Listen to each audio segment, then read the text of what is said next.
प्राचीन काल में चित्रकूट पर्वत के निकट ऋषि अत्रि और अनसुया तपस्या करते थे। अनसुया का पातिव्रत्य इतना प्रबल था कि देवता भी उनकी पूजा करते थे। उनकी तपस्या से तीनों लोकों में असंतुलन होने लगा था, क्योंकि उनकी शक्ति से प्रकृति के नियम भी प्रभावित हो रहे थे। इससे चिंतित होकर सरस्वती, लक्ष्मी और पार्वती ने अपने अपने पतियों ब्रह्मा, विष्णु और महेश से कहा कि वे जाकर अनसुया का पातिव्रत्य भंग करें, ताकि संतुलन बना रहे। तीनों देवता साधु ब्राह्मण का वेश धारण करके ऋषि अत्रि के आश्रम में पहुंचे। उस समय ऋषि अत्रि तपस्या के लिए बाहर गए हुए थे, केवल अनसुया ही आश्रम में थीं। तीनों ब्राह्मणों ने कहा, माता, हमें बहुत भूख लगी है, कृपया हमें भोजन कराओ, लेकिन हम भोजन तभी करेंगे जब तुम निर्वस्त्र होकर हमें परोसोगी। यह सुनकर अनसुया समझ गईं कि ये साधारण ब्राह्मण नहीं हैं। उन्होंने मन ही मन अपने पति का स्मरण किया और पातिव्रत्य धर्म की शक्ति से कहा, तथास्तु, यदि मेरे पातिव्रत्य में सचमुच बल है तो ये तीनों ब्राह्मण 6 मास के बालक बन जाएं। क्षण भर में ब्रह्मा, विष्णु और महेश 3 रोते हुए छोटे छोटे बालक बन गए। अनसुया ने उन्हें गोद में उठाया, निर्वस्त्र होकर, क्योंकि अब वे उनके पुत्र जैसे थे, उन्हें दूध पिलाया और लोरी सुनाकर सुला दिया। इधर स्वर्ग में हाहाकार मच गया। सरस्वती, लक्ष्मी और पार्वती रोने चिल्लाने लगीं। अंत में तीनों देवियां स्वयं अनसुया के पास पहुंचीं और हाथ जोड़कर क्षमा मांगी। उन्होंने कहा, हे सती, तुम्हारी पतिव्रता शक्ति के आगे हम हार गईं। कृपया हमारे पतियों को वापस अपने रूप में कर दो। अनसुया ने मुस्कुराकर कहा, मैंने इन्हें मां के भाव से गोद लिया था, अब ये मेरे पुत्र हैं। लेकिन तुम्हारी प्रार्थना से मैं इन्हें मुक्त करती हूं। उन्होंने तीनों बालकों को स्नान कराया और फिर अपने पातिव्रत्य बल से उन्हें पुनः अपना दिव्य रूप दे दिया। ब्रह्मा, विष्णु और महेश बहुत प्रसन्न हुए। उन्होंने अनसुया से वर मांगने को कहा। अनसुया ने कहा, हे त्रिदेव, आप तीनों मेरे पुत्र बनकर जन्म लो। तब ब्रह्मा के अंश से चंद्रमा, सोम, विष्णु के अंश से दत्तात्रेय और शिव के अंश से दुर्वासा ऋषि ने अनसुया के गर्भ से जन्म लिया। इस प्रकार सती अनसुया का पातिव्रत्य अजरमर हो गया और त्रिदेव भी उनके चरणों में नतमस्तक हुए। यह कथा मार्कंडेय पुराण, पद्म पुराण और अन्य ग्रंथों में विस्तार से मिलती है। इसे सुनने पढ़ने से पतिव्रताओं को महान फल मिलता है। इसलिए चंद्रमा ऋषि अत्रि और सती अनसुया के पुत्र हैं। इन्हें सोम, चंद्र, शशांक, सोमनाथ आदि अनेक नामों से जाना जाता है। ये 27 नक्षत्रों के स्वामी और दक्ष प्रजापति की पुत्री रोहिणी के पति हैं। चंद्रमा अत्यंत सुंदर थे। उनकी 27 पत्नियां थीं, पर सबसे प्रिय पत्नी थी रोहिणी। चंद्रमा रोहिणी पर ही सबसे अधिक ध्यान देते थे, बाकी नक्षत्रों की उपेक्षा करते थे। एक बार चंद्रमा का ध्यान देवगुरु बृहस्पति की पत्नी तारा पर गया। तारा भी अत्यंत रूपवती थीं। चंद्रमा और तारा में गुप्त प्रेम हो गया। एक दिन चंद्रमा तारा को अपने रथ में बिठाकर चंद्रलोक ले गए, अर्थात उसका हरण कर लिया। बृहस्पति ने जब यह देखा तो बहुत क्रोधित हुए। उन्होंने चंद्रमा से तारा को वापस मांगा, पर चंद्रमा ने मना कर दिया। बात बढ़ी तो देवताओं और बृहस्पति की ओर से युद्ध की स्थिति बन गई। चंद्रमा के पक्ष में शुक्राचार्य और दैत्य खड़े हो गए।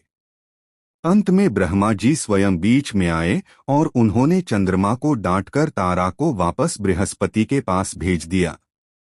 बुध ग्रह का जन्म।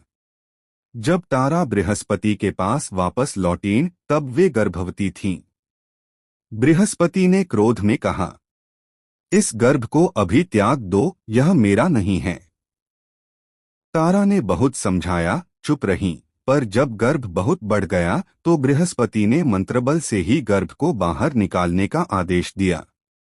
उस समय तारा ने लज्जा त्याग कर कहा, यह आपका पुत्र नहीं, चंद्रमा का पुत्र है। उसी समय एक अत्यंत तेजस्वी सुंदर बालक का जन्म हुआ। उस बालक का नाम हुआ बुध। चंद्रमा बहुत प्रसन्न हुए और उसे अपना पुत्र मानकर ले जाना चाहते थे, पर ब्रह्मा जी ने समझाया कि चूंकि तारा बृहस्पति की पत्नी है, इसलिए यह बालक बृहस्पति का ही पुत्र माना जाएगा। इस प्रकार बुध ग्रह नवग्रहों में बुध, तारा और चंद्रमा के पुत्र हैं, पर विधि विधान से बृहस्पति के पुत्र माने गए। यही कारण है कि ज्योतिष में बुध को बृहस्पति का पुत्र कहा जाता है, पर वास्तविक पिता चंद्रमा थे। यह कथा पुराणों, विशेषकर मत्स्य पुराण, भागवत पुराण, ब्रह्मांड पुराण आदि में विस्तार से मिलती है। बुध का विवाह इला नाम की कन्या से हुआ था। इला के जन्म और जीवन की कथा पुराणों में सबसे रोचक और चमत्कारी कथाओं में से एक है। यह कथा मनु, वैवस्वत मनु और उनकी पत्नी श्रद्धा से शुरू होती है। वैवस्वत मनु और श्रद्धा के कोई संतान नहीं थी। मनु ने मित्रावरुण के यज्ञ में भाग लिया और वहां वशिष्ठ जी के निर्देश पर इड़ा नाम की देवी की स्तुति की गई। यज्ञ के प्रभाव से मनु को एक अत्यंत सुंदर कन्या प्राप्त हुई। उसका नाम रखा गया इला। मनु ने वशिष्ठ जी से पूछा, मुझे तो पुत्र चाहिए था, पुत्री क्यों हुई? वशिष्ठ जी ने कहा, यह यज्ञ की इड़ा देवी का प्रभाव है। चिंता न करें, मैं इसे पुत्र बना दूंगा। एक दिन इला घोड़े पर सवार होकर वन में भ्रमण कर रही थी। वह एक वन में पहुंची जहां भगवान शिव पार्वती के साथ विहार कर रहे थे। उस वन में शिव ने यह वर दिया था कि इस वन में कोई भी पुरुष प्रवेश करेगा तो स्त्री बन जाएगा। इला जैसे ही उस वन में घुसी, उसका लिंग परिवर्तन हो गया और वह पुरुष बन गई। अब उसका नाम हुआ सुद्युम्न। सुद्युम्न पूर्व इला बहुत सुंदर युवक बन गया था। वहां पार्वती के साथ विहार कर रहे शिव ने उसे देखा और दया करके कहा, तुम यहां से बाहर नहीं जा सकते, पर मैं तुम्हें वर देता हूं। 1 माह तुम पुरुष रहोगे, 1 माह स्त्री बन जाओगे।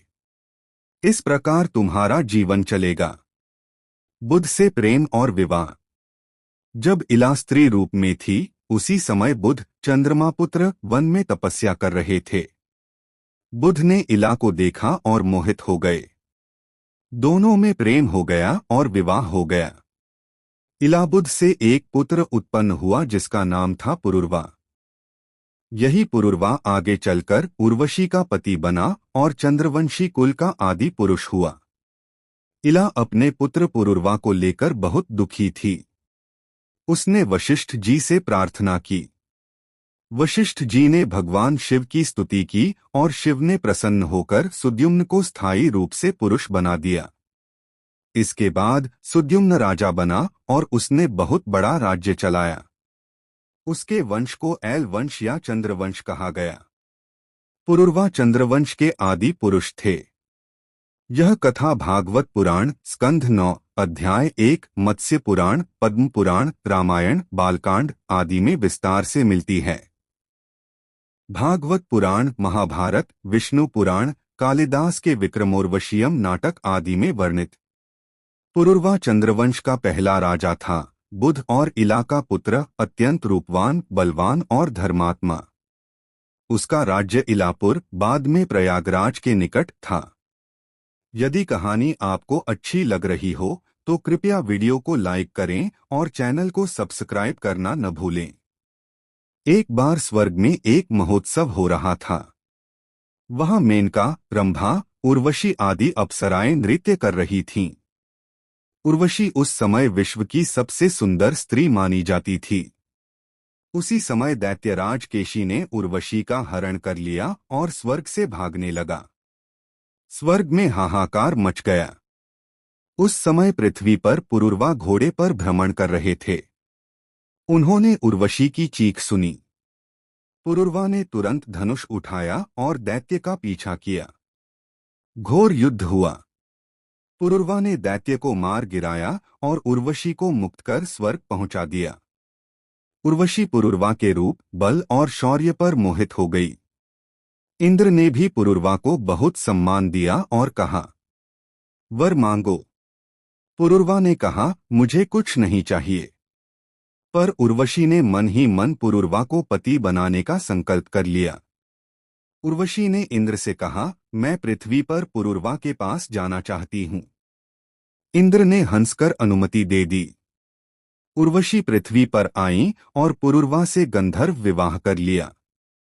दोनों ने अलकापुरी जैसा एक सुंदर नगर बसाया, उसे प्रतिष्ठानपुर, आज का प्रयागराज, कहा गया। दोनों का प्रेम इतना गहरा था कि कालिदास ने लिखा है, पुरुरवा को और कुछ नहीं चाहिए था और उर्वशी भी केवल उसी पर अनुरक्त थी। उनके 6 पुत्र हुए, आयु, श्रुतायु, सत्यायु, रायु, विजय, जय। इनसे चंद्रवंश आगे बढ़ा। उर्वशी की 3 शर्तें। उर्वशी ने विवाह के समय पुरुरवा से 3 शर्तें रखी थीं। मेरे 2 मेमनों, जो मुझे माता की तरह प्रिय हैं, को हमेशा मेरे बिस्तर के पास बांधना। मुझे कभी घी के अतिरिक्त कुछ और खाने को मत देना। मुझे कभी नग्न अवस्था में मत देखना। पुरुरवा ने सब स्वीकार कर लिया। कई वर्ष तक दोनों सुखपूर्वक रहे। स्वर्ग में चिंता और गंधर्वों की चाल। इतने वर्षों तक उर्वशी पृथ्वी पर रहने लगी तो स्वर्ग में अप्सराओं की कमी हो गई। इंद्र ने सोचा, उर्वशी को वापस लाना चाहिए। गंधर्वों ने चाल चली। एक रात जब पुरुरवा उर्वशी सो रहे थे, गंधर्व चुपके से आए और उर्वशी के दोनों मेमनों को उठाकर भागे। मेमने बिलखने लगे। उर्वशी जागी और चिल्लाई, मेरे पुत्रों को छीन लिया गया। पुरुरवा बिना कपड़े पहने ही तलवार लेकर बाहर दौड़े। उसी क्षण गंधर्वों ने आकाश में बिजली कौंधाई। बिजली की रोशनी में उर्वशी ने पुरुरवा को नग्न देख लिया। तीसरी शर्त टूट गई। उर्वशी तुरंत अंतर्धान हो गईं और स्वर्ग चली गईं। पुरुरवा का विलाप और पागलपन। उर्वशी के वियोग में पुरुरवा पागल हो गए।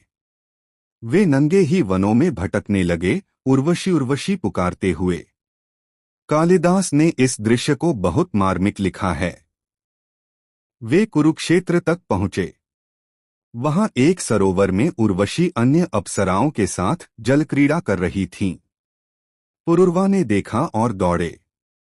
उर्वशी ने कहा, मैं अब नहीं लौट सकती, शर्त टूटी है। पर एक बार और आऊंगी। उस रात उर्वशी पुरुरवा के पास आईं और बोली, मैं 1 वर्ष बाद एक रात के लिए तुम्हारे पास आऊंगी और तब तक हर वर्ष एक पुत्र देकर जाऊंगी। इस प्रकार उर्वशी हर वर्ष एक रात आती और एक पुत्र देती।